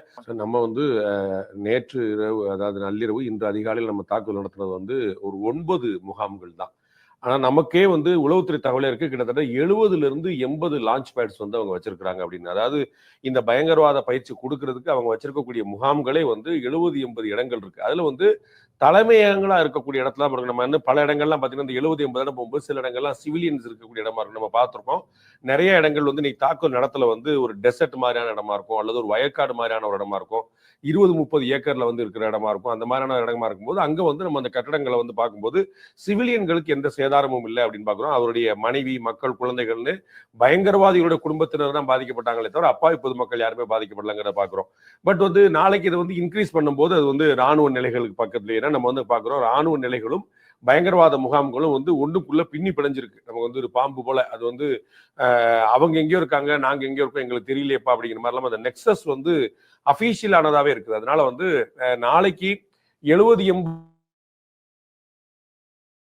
முகாமிட்டிருக்கிறாங்க, அதெல்லாமே தாக்குன்னு நினைச்சா அது இப்போதைக்கு தேவையில்லை அப்படின்னா மத்திய அரசு நினைக்கும் அப்படிங்கிறது நமக்கு கிடைக்கக்கூடிய தகவல். ஏன்னா தாக்குதல் நடத்தணுமா அப்படின்னு கேட்டா பாகிஸ்தான் ஆக்குபைடு காஷ்மீரை முழுமையாக நம்மிடம் திரும்ப மீட்டு கொண்டு வரும் வரை தாக்குதல் நடத்தி கொண்டே இருக்க வேண்டியதான், ஒன்றும் குழப்பம் இல்லை. ஆனால் பாகிஸ்தான் ஒரு தப்பு செஞ்சு அதற்கு அவர்கள் பாடம் நடத்தக்கூடிய வகையில நம்ம வந்து பண்றதுங்கிறது வேற. நாம வந்து எக்ஸஸா பண்ணிடுறவங்கிற பேர் வாங்கிடக்கூடாது. எப்பயுமே உங்களுக்கு தெரியும், 2 பேர் ஒருத்தர் மீது இன்னொருத்தர் தாக்குதல் நடத்தினாருன்னா அவர் இவர் அடிச்சுட்டாரு அப்படின்னு வரும், பதிலுக்கு இவர் தாக்குதல் நடத்தினாருன்னா 2 பேரும் சண்டை போடுறாங்கப்பா அப்படிங்கிற வரும். நம்ம வந்து பார்த்துருக்கோம், இப்போ வந்து துருக்கி, சைனா உள்ளிட்ட நாடுகள்லாம் வந்து பாத்தீங்கன்னா நம்ம 2 பேரும் சண்டை போடுறோம் அப்படிங்கிற மாதிரி சொல்லியிருக்காங்க. ஆப்கானிஸ்தான் உட்பட நமக்கு வந்து ஃபேவரா பாகிஸ்தானுக்கு எதிராக இருக்கக்கூடிய நாடுகள் கூட இந்த பகுதியில வந்து ஒரு பிரச்சனைகள்லாம் இல்லாம அமைக்கப்பலா வரணும் அப்படிங்கிற ஒரு எண்ணத்தை தெரிவிச்சிருக்காங்க. ஸோ நாம வந்து 9 இடங்கள்ல 21 அட்டாக் 25 நிமிஷத்துல நம்ம பண்ணிட்டோம் அப்படிங்கும் போது ஓகேப்பா, அவங்க வந்து ஒரு 26 அப்பாவி உயிர்களை பலி கொண்டாங்க, இவங்க வந்து ஒரு 100 பயங்கரவாதிகளை வந்து பலியாகிட்டாங்க அப்படிங்கும் போது இது ஓகேப்பா அப்படிங்கிற மாதிரி ஒரு சென்ஸ் தான் உலக நாடுகள் மத்தியில தெரியும். அதற்கு பிறகு மேலும் இம்மிடியட்டா நாமளே வந்து தாக்குதல் நடத்தணும்னா இது கொஞ்சம் எக்ஸஸ் அப்படிங்கிற மாதிரி உடனே ஒரு 4 குரூப் கிளம்பிடும். இன்னைக்கு வந்து இந்திய அளவுல பாத்தீங்கன்னா வைகோ போன்றவர்கள்லாம் கூட, கமல்ஹாசன் போன்றவர்கள்லாம் கூட வந்து நமக்கு வந்து இந்தியாவுடைய நடவடிக்கைக்கு 100% கூட நிக்கிறோம்னு சொல்லியிருக்காங்க. நாளைக்கு இம்மிடியட்டா செகண்ட் அண்ட் தேர்ட் லேயர் வந்து 2.0 3.1 நாமளாக முன்னெடுத்து சென்றோம் அப்படின்னா இது எக்ஸஸ்ங்க, நீங்க தான் தாக்குதல் பண்ணிட்டீங்களா, முடிஞ்சு வச்சுல, தேவையில்லாம எங்க பண்றீங்கிற மாதிரி தான் அந்த வந்து வேற மாதிரி ஒரு சென்ஸ்ல கொடுப்பாங்க. அதனால பாகிஸ்தான் நம்ம வந்து ஏற்கனவே நம்முடைய நட்பு நாடுகள்கிட்ட சொல்லி கொண்டிருந்தது போல பாகிஸ்தான் நம்மை சீண்டினால், நம்முடைய ராணுவ தளங்கள்லயோ அல்லது பொதுமக்கள் கூடும் இடங்கள்லயோ அவர்கள் தாக்குதல் நடத்தினால் பாகிஸ்தானுடைய ராணுவ முகாம்களை தகர்த்தெறிவோம் அப்படிங்கிறது தான் நாம வந்து பகிரங்கமாக கொடுத்த மெசேஜா இருந்துச்சு. I think we will stick to our promise அப்படின்னு நினைக்கிறேன். நாம வந்து இன்னைக்கு நம்ம வந்து ரொம்ப பெருசா நம்ம வந்து அதிகமா கிளைம் பண்ண ஒரு விஷயம் வந்து ரெஸ்பான்சிபிள் அட்டாக்ஸ் அப்படிங்கிறதா. நம்ம வந்து ரெஸ்பான்சிவ் அட்டாக்ஸ் மட்டும் இல்லாம ரெஸ்பான்சிபிள் அட்டாக்ஸ் நம்ம பார்த்தோம். ரொம்ப பொறுப்புணர்வுடன் கூடிய லிமிட் பண்ணிக்கிட்ட பயங்கரவாத முகாம்களுக்கு மட்டுமே நிப்பாட்டிக்கிட்ட பொதுமக்கள்கிட்டயோ ராணுவ முகாம்கள்கிட்டயோ கூட போகாம இருக்கக்கூடிய ஒரு மிக பொறுப்புணர்வுடன் கூடிய ஒரு தாக்குதல் நம்ம நடத்தணும். அந்த பொறுப்பு தான் உலக நாடுகள் நம்மளை பார்த்து வியக்குது. நம்ம வந்து எல்லாருமே நம்ம வந்து நம்முடைய அணு ஆயுத பாலிசியை நம்ம வச்சிருப்போம் பார்த்துருவோம். நாட் ஃபர்ஸ்ட் அப்படின்னு நம்ம வந்து வச்சிருக்கோம். நம்ம முதல்ல நம்ம அணு ஆயுதங்களை ஏவுறது இல்லை அப்படிங்கிற ஒரு முதல் பாலிசி நம்ம வச்சிருக்கோம். ஸோ அந்த மாதிரி வந்து ஒரு கொள்கை நமக்கு வந்து அடிப்படையில் இருக்கும்போது நாம வந்து இந்த 2.0 3.0ங்கிறது பாகிஸ்தான் நம்மை மீண்டும் சீண்டாமல் அது சாத்தியம் இல்லை அப்படிங்கிறது நமக்கு தகவலா இருக்கு. ஊடகங்கள்ல நிறைய செய்திகள் வரும். ஏன்னா நம்ம வந்து நேரடியாக பாரத பிரதமர் நரேந்திர மோடி, பாதுகாப்பு அமைச்சர் ராஜ்நாத் சிங், உள்துறை அமைச்சர் அமித்ஷா, முப்படை தளபதிகள், ராணுவத்துடைய தலைமை தளபதி, முப்படைகளுக்கான தலைமை தளபதி, இந்த மாதிரி வந்து இவர்கள் யாருமே நேரடியாக பேசி ஆமாங்க மருண் நம்ம சாயந்தரமா கொஞ்ச நேரம் கழிச்சு வந்து தாக்குதல் நடத்த போறேன், 8:30 மணிக்கு தாக்குதல் நடக்குங்கன்னு யாருமே சொல்ல போறது இல்லை. இவர்களுடன் யாருக்குமே டைரக்ட் கான்டாக்ட் இருக்காது. நாம நம்ம மாதிரியான ஊடகங்கள் பேசக்கூடியது இல்லாம வெட்டரன்ஸ் வந்து பேசக்கூடியோம். அப்புறம் வந்து அவங்க பிஆர் ஏஜென்சியில பேச போறோம். அவங்களுடைய ராணுவத்திலேயே நமக்கு வந்து டிஜி லெவல்லயே நமக்கு வந்து அவங்க பிஆர் நிறைய இருக்கிறாங்க. அவர்கள்ட்ட பேசுவோம். அவங்க வந்து மேபி சார் இருக்கலாம் சார், நம்ம வந்து சொல்ல முடியாது சார் அப்படின்னு சொல்லுவாங்க. ஸோ அந்த மேபி அப்படிங்கிறத வச்சுட்டே இந்த ஊடகங்கள் வந்து அப்பன்னா கட்டாயம் இருக்கு போல, இல்லைன்னு சொல்லல பாத்தீங்களா அப்படின்னு சொல்லி யூகம் போவாங்க. அது வந்து நம்முடைய ஆர்வத்தை காட்டக்கூடிய விஷயமா இருக்கும். பட் நமக்கு கிடைக்கக்கூடிய தகவலின் அடிப்படையில நம்ம அட்மோஸ்ட் ரெஸ்ட்ரிக்ஷன் நம்ம வந்து காட்டணும் அப்படிங்கிற அடிப்படையில நாம செல்ஃப் ரெஸ்பான்சிபிளா நம்ம இருந்தோம், சுய கட்டுப்பாடோடு இருந்தோம். அப்படிங்கிறதுனால நாம இந்த தாக்குதலை 2.0 இனிஷியேட் பண்ணக்கூடிய இடத்துல இருக்க மாட்டோம். ஒருவேளை பாகிஸ்தான் நம்மை மீண்டும் சீண்டி பார்க்குமானால் அவர்களுக்கு ஒரு பாடம் கற்பிக்கக்கூடிய முயற்சியாக நம்ம வந்து அவர்களுடைய இடங்கள்ல ஒரு தாக்குதல் நடக்கலாம் அப்படிங்கிறதா நமக்கு கிடைக்கக்கூடிய தகவலா இருக்கு. ஸோ இந்த 2.0 3.0 அப்படிங்கிறதுலாம் இருக்குமா தொடருமா? எல்லோருக்கும் ஆசை POK நம்ம வந்து மீட்டெடுக்கணுங்கிறது தான். ஆனால் அது அவர்களுடைய கையில தான். நம்ம ஏற்கனவே ஆரம்பத்திலே சொன்னோம், நாம் என்ன ஆயுதம் எடுக்க வேண்டும் என்பதை எதிரிகள் தான் தீர்மானிக்கிறார். அதோட பாகிஸ்தான் என்ன செய்கிறது என்பதற்கான ரிட்டாலியேஷனாகவும் ரிப்ளையாகவும் மட்டும்தான் இந்தியாவோட நடவடிக்கை இருக்கும்.